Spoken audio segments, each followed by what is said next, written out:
Here's the question I'm going to answer. How do I manage my email signature in Gmail if I'm using Google Workspace and the account is already set up? I'm going to show you how to do that in this video, but before I do, hit that subscribe and notify button because I create all of this content for you.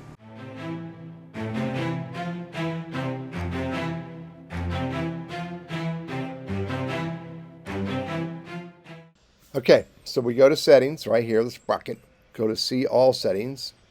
And in settings, stay in general and scroll down to signature, which is right here, signature.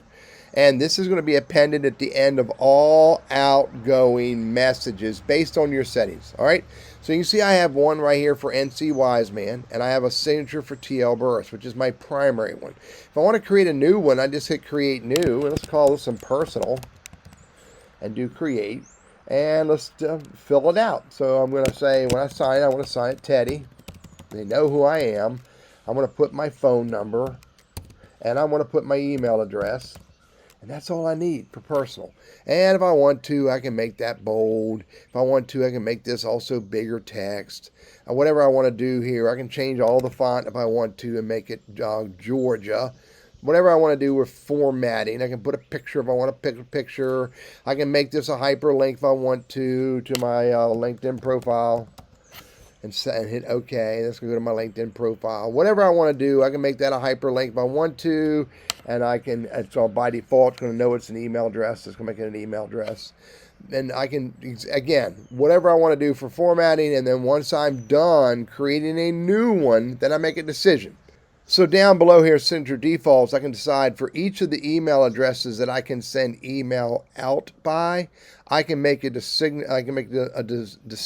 for new emails, and if I want to for replies, I can change the email signature if I wanted to.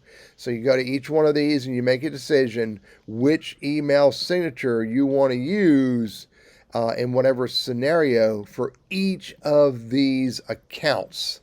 And so once you set that all up, let me go back and make sure this one is still the same. It is. Then make sure you turn off the line, put the signature above quoted text and get rid of the line. Then you scroll to the bottom and you hit save.